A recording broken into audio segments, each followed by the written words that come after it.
I get likened, and I'd love to be as beautiful as her, as Meghan Markle sometimes. You can be nasty when you're sat behind a screen. You can be nasty when you're not in front of somebody. And when you don't know somebody personally, it's easy to criticise. I get criticised a lot for my weight, for my looks, because I've got 3 chins. And I've said to you before, and I've confronted a troll once. I love that. Dan's going to have his new series, The Troll Hunter. Troll Hunter.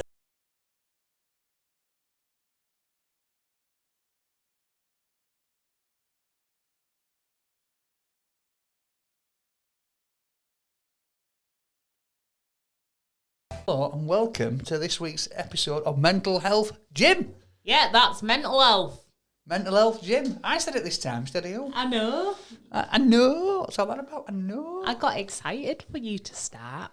Did you? It's always me starting it. Yeah, it is. So we're here, Mental Health Podcast, Mental Health Gym.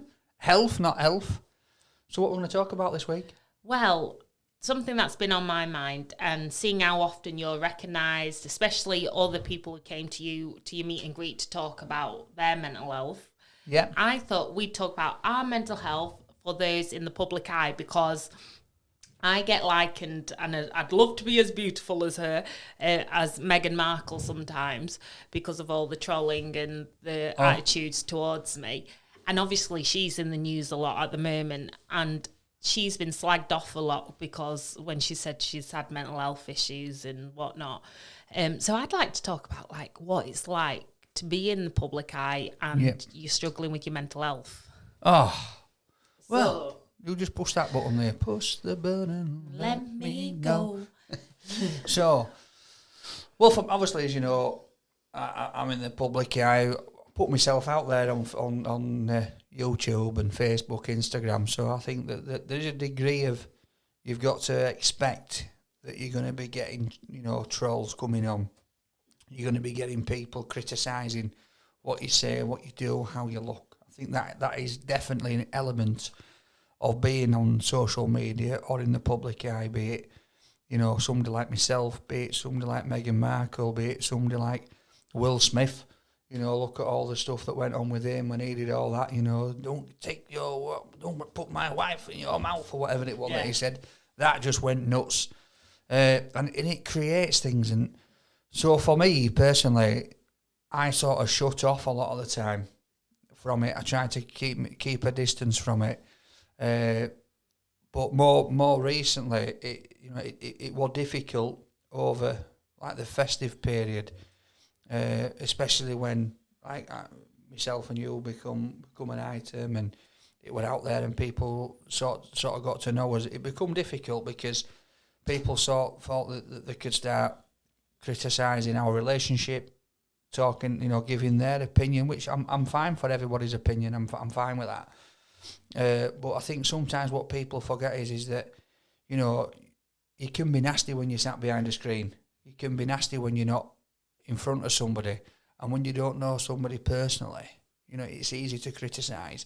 It's easy to jump on bandwagon with somebody else's opinion, and then it's things like the kids can sometimes read these things and see it. So, for instance, for Meghan, people are jumping on and criticising and having a go, and a family's going to be seeing this, and William's going to be getting all defensive and upset, and that's sort of what happened with us.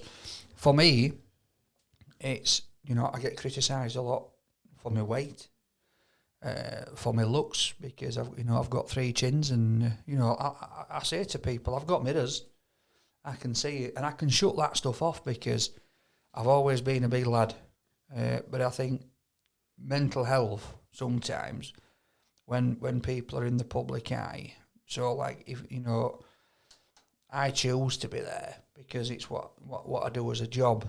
But such as like Meghan, she's married into the royal family. So no matter what she does now, that is it. Yeah, and I think I felt like what I really related to was, especially when it came into the public eye, that we were together and whatnot. And obviously we're nowhere near in their stature, but it was like how differently people treat women as well. And Yeah. people will say I've got a chip on my shoulder for saying this, but it's mixed race women. But the thing is, lots of people who don't understand that journey will say she's got a chip on her shoulder.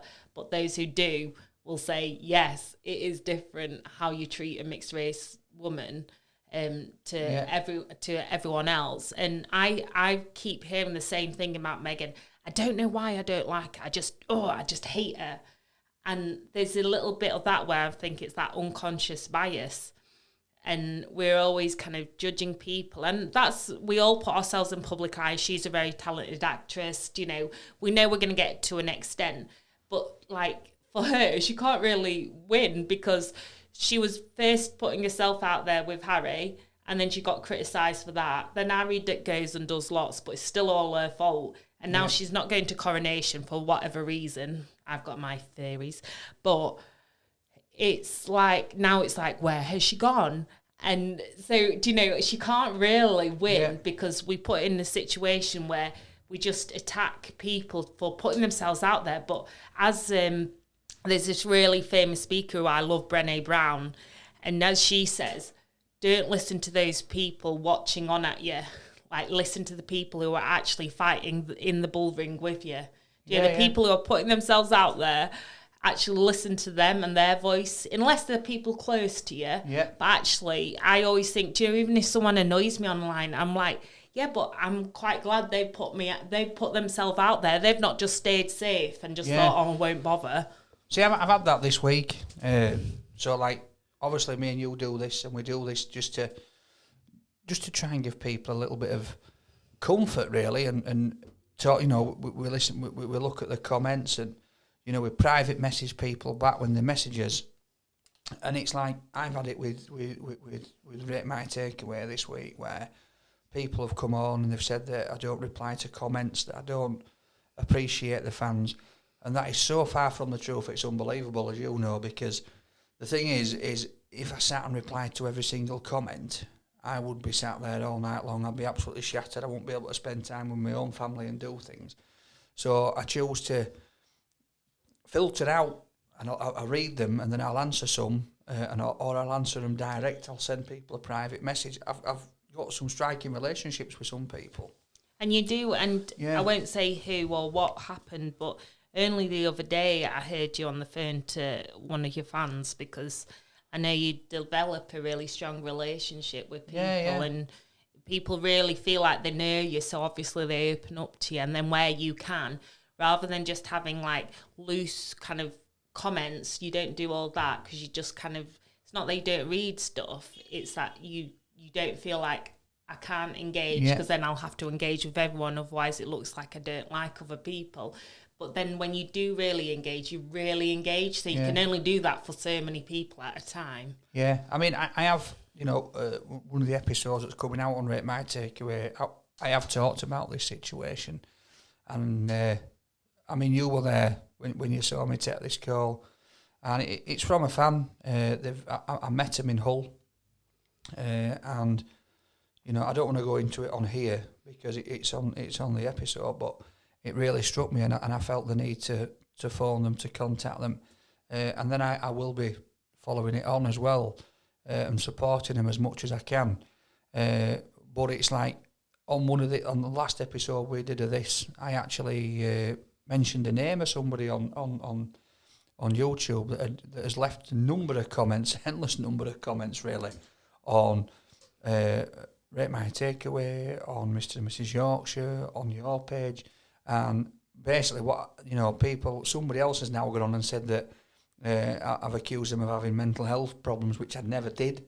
What I said is that obviously this person may have a bit of an issue with me, but they've never direct messaged me. They've never said, they've never reached out. And what I was trying to say is, reach out. If you've got a problem, I'll help you. I'll help you out, because that's the kind of guy I am. Reach out and touch. Yeah, but for some people, going back to the mental health side and people being in the public eye, it can really get people down. It can really get people down. I'm the type of guy that I brush it off most of the time. I brush it off unless it's a direct swipe at my kids. I don't think that's fair. And then, it's community guidelines, what's on YouTube and all that, they're breaching them. But I just think you know, when people go on to stuff and they say, this person, this person, that, I'm never watching this again, blah, blah, blah. That's great, that's your opinion, and I respect that, and I'll take things on board, you know. But then they'll say, that's it, unsubscribe, I'm never coming back, I'm unsubscribing, and then next week they do it, they say the same thing. Yeah, oh, you're boring me. Yeah. Don't watch, love. You're saying the same thing, so it's either you like what I'm doing, or you don't like what I'm doing, and you're having a go all the time. If you've got a problem, just you know, for me, I like to talk, as you know, and I'll talk to anyone. So let's sort it out. But I think sometimes, you know, people just need to think about it when they're sat behind a computer or a phone or whatever, because how I see it is every pair of eyes is a person. So every subscriber obviously is a person.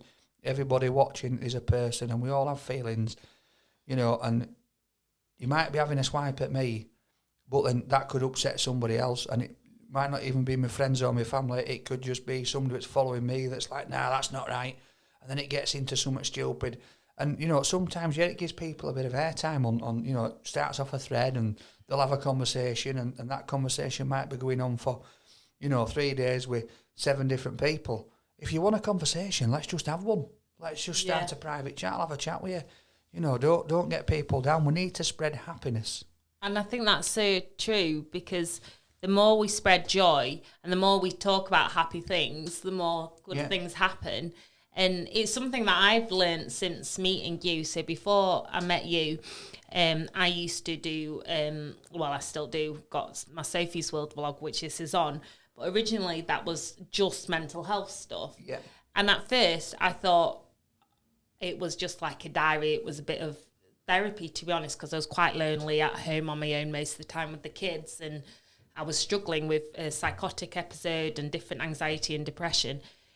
So I just started talking, and I developed a community, and it was a really great outlet.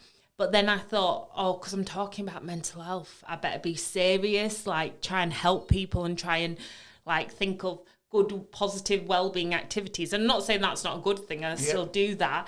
But then one thing I learned from you is the amount of people who watch you to escape as well. Yeah. And I thought, oh, do you know what? Rather than, because I always went almost opposite end of the grain, do you know, everyone else with the glossy man bloggers with all the fairy lights and the perfect family looking family and all that, whereas I was like, no, I'll show you my mess, I'll show you me there with my mum bun in and scraggy hair, and that wasn't put on, that wasn't to look like one of those, it was literally, I just showed you how it was.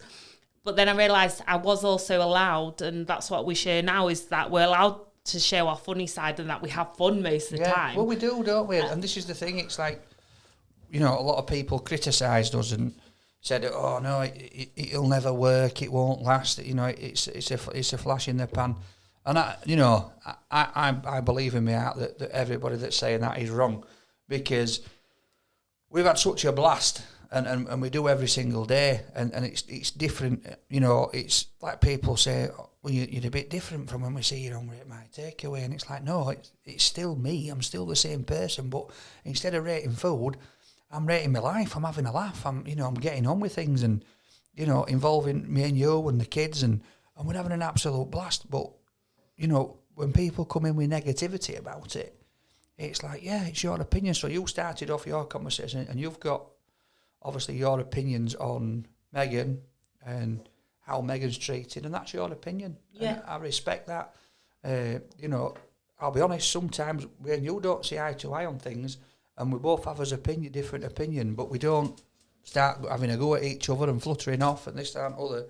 No, and I always think it's good to challenge yourself. Yeah. 'Cause it's easy to be stubborn and just like stick to your views, but it's hard to sometimes go, do you know what? Actually, I have changed my mind, and I've done that a lot. Actually, I change my mind a lot because I kind of think, well, I'm open to be persuaded. But what I do think is that whoever puts himself in the public eye, yeah, we can disagree with their opinions or their thoughts or views, but disagreeing just someone because of them as a person, generally, I think that's so what's their name? That Kate. What's her name? Kate.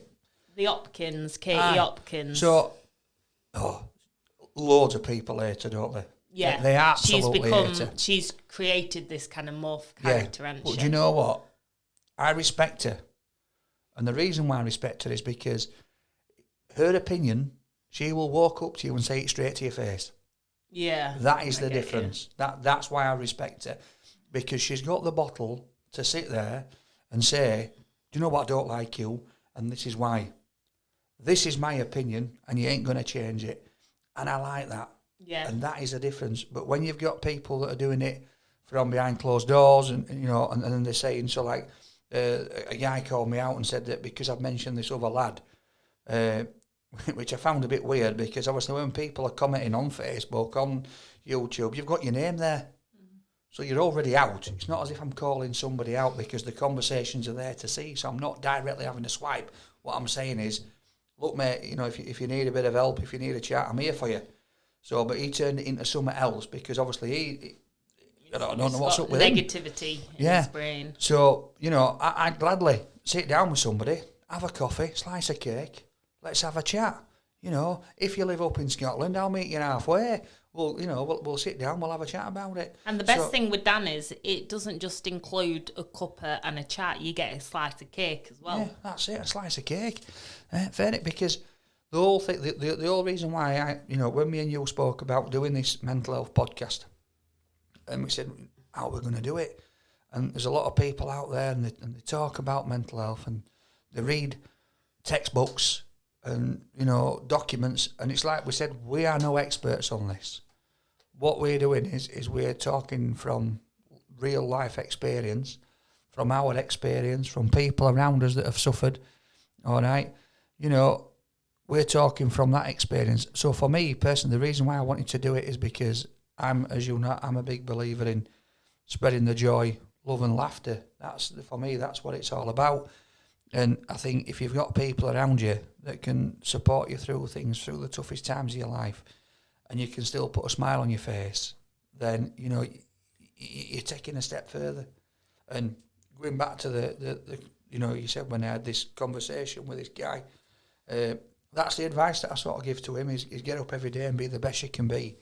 You know, and my heart goes out to a fella. And like I say, you'll see more about it soon, but it's, you know, we need to support each other and not have a go. We've all got opinions, but just think, your opinion could be damaging somebody else. Yeah. And it's all right saying, well, you'll put yourself in the public eye, or you're in the public eye, you need to expect it. Yeah, but it then goes on to, does it go on to bullying? Yeah, because, well, trolling, when I started out in journalism about 15 years ago, trolling used to be someone disagreeing with your opinion. They'd be trolling you, they'd be disagreeing. Yeah. But now it's become just a blanket term for bullying, abuse. Yeah. Like, I've had all sorts of threats and stuff over email and online. Yeah. And I just think there's got to be a line. And I remember talking to someone and they were just adamant, it's fair play. You put yourself out there, it's fair play. But like we've said before, and people said, no, you shouldn't be talking about trolling. But like when we said, yeah, but we're gonna cut it out, cut racism out. But like when it becomes a lot of racism and a lot of misogyny and a lot of like issues on body image and all sorts, we will have to say something, because it's like standing in a room, you've got a platform, and then you just go, yeah, that's all right, shrug it off. And I always say, I never want to be that person in the room that's quiet, because I've been lucky enough to have a platform to actually speak out, so I've got to use it. And it's not... I've said to you before, and I mean, I've confronted a troll once. I love Dan. Dan's going to have his new series, The Troll Hunter. Troll Hunter. Coming soon. So, and basically, it was like, this guy, he was in all the time, but he started talking about my kids, and he was going in about my kids. And like I say, you've got your name there, you've got this, so I just thought, I'll have a quick look at his profile, and it turned out he lived in the next village and he worked in a car garage. So I thought, hey, let's go down, let's have a drive down and see if he's all right. And I didn't go down there all area. I went in and just says, can I speak to so-and-so? And I went, you all right, pal, how are you doing? And he was stood there, it like got the fear of God in him. I think he thought I was going to rip his head off. And I just said, are you all right, mate? You know, do you need to have a chat? You know, have I offended you in any way? And do you know what? By the end of it, he were all right, and he apologised, and he said, look, mate, I was just having a bit of a laugh. And I said, yeah, but this is the thing, having a bit of a laugh, all right, instead of being kind to people, it's not nice. Sometimes it can lead into something else. And it didn't offend me, but it offended my children. So, and you never know what's happening in anyone's day or life behind the scenes, and that's it's like the that. thing. You know, you see your neighbours, you see your friends, but once they close that door at home, you don't see what goes on. You don't know what goes on. So, you know, I think it's something that you've got to be careful on. So, like with Harry and Meghan, you know, there's been all this about Oprah and the stuff that they said on there, and there's the stuff that Harry's put out in his book. And I'm not saying that it's all true, and I'm not saying that it's all lies, because, you know, I think it's just bubbled up now to a point where there is no return for a lot of the things within the royal family. I think that there's too much been said and done, but I think they do need to move on. And I think if we keep dwelling on it and people keep going on about it, it's just going to make the situation worse. Obviously, they're going to, you know, they're going to be putting more books out, more series out, and all this kind of stuff. So it's going to carry on. So that's and where, in my mind, I just think good on them, because when the rubbish hits the fan, it's very hard to keep going. And actually, I think for a lot of people, they are role models in many ways, whether that be the black sheep of the family or being, you know, a woman in a relationship where you've also got a job and a talent, but you're just constantly seen as just your husband's bit. Well, that's what you. Let's be fair. It's that's a little bit like what it's been like for you. Yeah, although I do quite like being in your shadow, as you know, because I don't like. Well, I'm a big guy. So you're always going to be in my shadow. But like you say, yeah, I've had my own career, and I still do. But it's not that. It's the fact that, you know, you're an extraordinary person. You know, you've got an heart of gold, and you do so much for me and our family. It's just absolutely unreal, and people don't see that, and they're quick to judge and criticise, and they look at you, you know, and then they look at me and they think, it's just not going to work. It's not going to work. But why not? Why not? I'm happiest when you're happy doing your takeaways, and then the other night, even though you stopped me making pizzas. But like, you know, I'm a proper, I love working, I love writing, I love vlogging, I love doing what we do and travelling around. But I just love as well being a homemaker. I love being at home, and I love like when I can sort things out and you come home and But there's like TikTokers and other social media people out there that I've spoken to before, and it's like they've started off on TikTok or Facebook, and they've got themselves a decent following, and then they start to get brand deals and stuff like that, and then jealousy creeps in and people start having a go. But the thing is, these people are watching them, they're giving them the views, they're pushing them on to do this, and then all of a sudden it's like, oh no, they're doing it. End of the day, it's if you're fortunate enough, like myself, to do something that you enjoy doing, have a laugh with it, you know, it's great. But I do know I am going to have the bad times with the good times. I do know there are people out there that probably can't stand me. They don't like the sound of my voice. They don't like the look of my body. I'm not ramming it down your throat. With opinion, people say it's my opinion. Everybody's entitled to it. But also, you're entitled to watch or not to watch, to listen, to not listen, to have an opinion, to not have an opinion. Understand all that. Nobody's forcing you. Nobody's forcing me to have an opinion on Harry and Meghan. All right? Like I say, you've got strong values, strong opinions on what it's all about. You know, and for me, I'm probably 99% there with you on a lot of it. But it's like... But I think, like you say, it's about... Doesn't mean that we all have to agree even on Harry and Meghan, but we all come from his own lived experience, don't we? You can't help but come a bit from your lived experience. And, like, I think that's where, if you are putting yourself out there, whether you're starting vlogging, blogging, you're on social media or you on have got stage, to be aware, haven't you? Yeah, you've got to be aware, but also just to take care of yourself, because I've had to... You're a lot stronger than me generally. I have to sometimes have my nights in bed with my head covered, and some days I just don't want to film or whatever. But I've got the strength now to do it alongside you. But I know I had to have a big chunk of time off from it because it wasn't good for my mental health, because I wasn't strong enough. And we just got to remember that everyone out there, even if we seem confident, it's not that we're putting it on, but sometimes like I come across extrovert, but I'm naturally introvert. Yeah. And it's that not understanding people. I'm confident. Oh, you are. I love your confidence. I just have this thing where live life, love life, do life. So get out there, have fun, do what you want to do. If somebody's got a problem, tackle it head on. Go see them. Let's sort it out. Let's not argue. Let's get it done. Let's get it sorted. Move on. Let's go for a game of football. I'm too fat for football, but I'll play it. Let's have a go. Well, like even outside, so I've done my anti-war protests in my time, and I've sat on my pavements and all that. But I'm not saying who, but there were some protesters, and I don't fully know what they were actually protesting about. And I'm all for protests and strikes and whatnot, but they were just angry on a lot of issues. But this is my thing as well. I think if you feel anger, try and turn that into how can I actually change things. So rather than us all staying together in us little clans of agreeing with each other and shouting about it, let's talk to each other. Like, why don't you throw a party outside and invite people in? Well, that's what they've just done, I think. I think because they've been out there protesting, but it seemed like a nice protest. They had that, they all should have a street party. But and then carrying balloons. So I don't know what it was all about, to be fair. It was something about cashless and, people in control of, government in control of his money and all this kind of stuff because it's all digital. But, get out there. If you want to protest, do it, but do it in a nice way. Yeah, so you get a chance to actually chat to each other. Why are we going on to protesting? No, because I was She's just off, thinking... look. I was just thinking... Mental health podcast, we're talking about... So, no.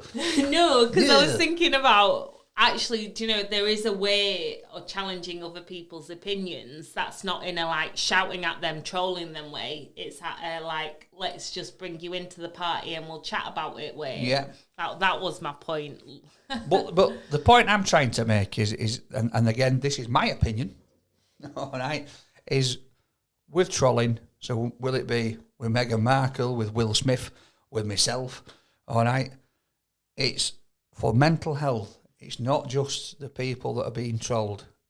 It could be the people that are trolls as well, that have got, issues, that they've got something going on, they could relate to you, they want to talk to you, they can't stand you. So it's just a big circle. It's a bit like a naughty kid, isn't it? Do you know when they just want loving and attention? Yeah, but they might not.